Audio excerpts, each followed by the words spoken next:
বগুড়া এলাকায় নাকি সন্তান মাকে জবাই কইরা ফ্রিজের মধ্যে রাইখা, এইগুলি দেখেন নাই, খবর নাই। অথচ ছেলেটা এত সুন্দর চেহারাওয়ালা সন্তান, প্রথমে স্বীকার করে নাই, পুলিশ ধইরা, র‍্যাব ধইরা, সিসি ক্যামেরা দেখা এরপরে স্বীকার করছে, হ্যাঁ আমি আম্মারে মারছি। কে মারছো? আমি একটা মেয়ের সাথে প্রেম করি, তার মন রক্ষার জন্য টাকা লাগবে, আম্মাকে টাকা চাইছি, দেয় নাই। আম্মা জান তরকারি করতেছিল, পিছন থেকে আইসা আমি দইরা মাইরাই ফালাইছি, মাইরা ফ্রিজের মধ্যে ডিপ ফ্রিজে রাখছি। আবার হাতে কুড়াল নিয়া স্টিলের আলমারি ইচ্ছা রকম ভাঙছি, বুঝাইছি ডাকাত আসছে ঘরে, মালমারিও ভাঙছে, আম্মারেও মারছে। ও এগুলি কইরা টেলিফোন করছে বাবারে, আম্মারে দেখি নাই। ও এবার বুঝনি, যেই মাইয়ার লেগে এত কিছু করলো, ওই মাইয়া ভাইবে, কথা কয় না, ওর ফাঁসি হইব না? ও যুবক, একবারও কি ভাবছো তুই যার জন্য কাঁদো সে তোর জন্য কাঁদে না?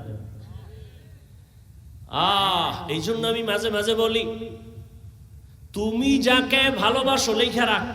এই আমি শুরুতে বলছি আমি বোকা, কিন্তু দুই একটা কথা বলি, লেখা রাখিস, কাজে লাগে। তুমি যাকে ভালোবাসো সে তোমার বন্ধু না, লেখা রাখিস আজীবন। ঘরের মধ্যে লেখা রাখবি বড় কইরা, তুমি যাকে ভালোবাসো সে তোমার বন্ধু না, তোমাকে যে ভালোবাসে সে তোমার বন্ধু। তুই তো বয়া রইছ মাইয়া কোরআন লইয়া কসম খাইছে, মাইয়া কোরআন লইয়া শপথ করছে আমার জীবন। আমি বললাম মাইয়া কয় নাম্বার সিরিয়াল? হুজুর এটা কেমনে কই? আমি কই তুই যত নাম্বারের সিরিয়ালে আছো মাইয়া ওই নাম্বারের সিরিয়ালে আছে। তুই 3 মাইয়ারে ধাক্কা মাইরা 4র্থ মাইয়ার সাথে আসো, ওই মাইয়াও 3টা ফোলারে ধাক্কা দিয়া 4র্থ তোর সাথে কসম খাইছে। কিন্তু লাভ হইল কি? একটু যদি চিন্তা করতি একজনের মাইরা আমি আর একজনের সাথে থাকবো, কই জীবনটা তো ধ্বংস। মেয়েও জেলখানায় যাবে, তুইও জেলখানায় যাবি, পস্তে পস্তে মরবি, না দুনিয়া পাইলি না আখিরাত পাইলি। জীবনের অমূল্য সম্পদের নাম চরিত্র, আখলাক। মোবাইল দিয়া জীবনটারে নষ্ট করছো। আল্লাহ ধইরা নিয়ে আইছে কোরআনের বাগানে, এরপর মোবাইলের মায়া ছাড়তে পারো না। ওর এখানে বৈশা যদি একটু চিন্তা করতি কলিজার যুবক বাবা, যে আল্লাহ তুমি এখানে বসাইছো, একটুনি চোখের পানি নিয়ে গুণামুক্ত হইয়া আমি বাসায় যাইতে পারি, চিন্তা যদি করতি পকেট থেকে আর মোবাইলটা উঠাইতি না। ওই মোবাইল নিয়ে তালবাহানা করতে করতে দেখবি মোনাজাত হয়ে গেছে, 800 খালি যাবি, খালি বয়ানের কিছুই বুঝলি না রে বাবা। এটা কোন থানা? পেকুয়া থানার পুলিশ আইসা একটা আসামি ধইরা নিয়ে থানায় এমন ভাবে বেতের বাড়ি মারলো, কিন্তু চিৎকার দেয় চোখে বানি নাই। বুঝো বাবা, আল্লাহ মানুষকে জ্ঞান দিছে ভালো মন্দ বুঝার, কুত্তাকে দেয় নাই, একটু বুঝো। পেকুয়া থানায় আসামি নিয়ে বেতের বাড়ি দেয়, কাঁদে না, শুধু চিল্লায়, কিন্তু চোখে বানি নাই। আর আল্লাহর খাস বান্দারা বয়ান যখন করে, ময়দানে 200 হাত দূরে বয়া যুবক কান্না করে। একটু বিবেকটারে জিজ্ঞাসা কর, ওই যুবকের মারলো কে? বিবেকটাকে জিজ্ঞাসা কর। থানায় আসামি বেত দিয়া পিডায়, কাঁদে না, কিন্তু ওয়াজের প্যান্ডেলে মানুষ কেন কাঁদে? ওরে মারলো কে? ওর চোখের পানি অনবরত পড়তেছে। এর নাম কফাল।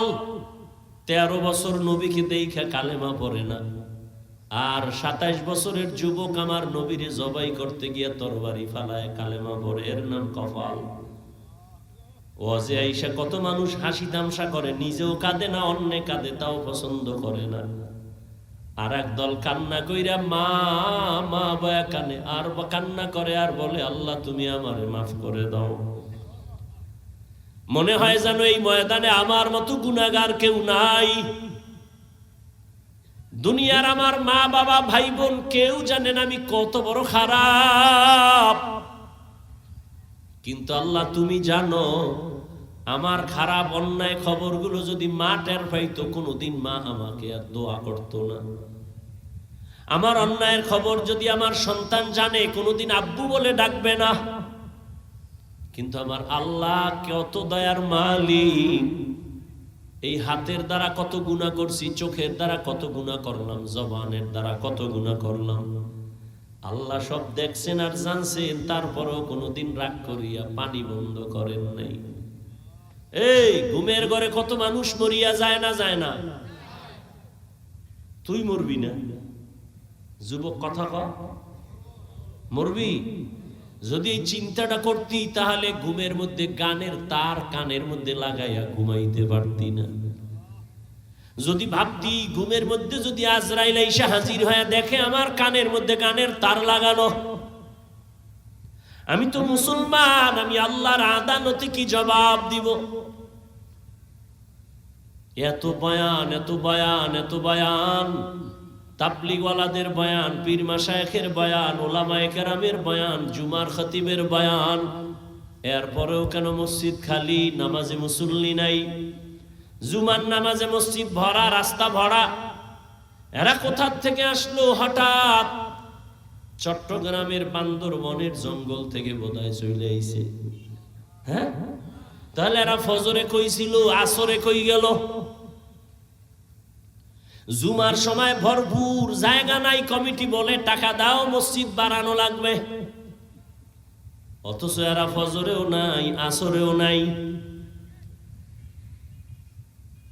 আবার জুমায় আইসাও কপাল খারাপ, পুরা নামাজ পড়ে নাই। ইমাম বা খতিব সাহেব 2 রাকাত ফরজের সালাম ফিরানো মাত্র এমন জোরে দৌড় দিছে, বাসায় গিয়া দেখে আরেকজনের জোতা নিয়ে হাজির। ধরা খাইলে কয় টেস্ট করলাম, ডোন্ট মাইন্ড। অথচ সমস্ত মুফতিয়ানে কেরাম একমত, খতিব বা ইমাম সাহেবের জুমার 2 রাকাত সালামের পরে 4 রাকাত নামাজ আছে সুন্নত, না পড়লে কবিরা গুনাহ হবে। যারা শুধু সালাম ফিরাইয়া ঘরে যাও, তুমি 2 রাকাতের সওয়াব আর 4 রাকাত না পড়ার কবিরা গুনাহ কাঁধে নিয়ে বাসায় যাও। কারণটা কি? 5 বেলার নামাজ না পড়ার অভিশাপ।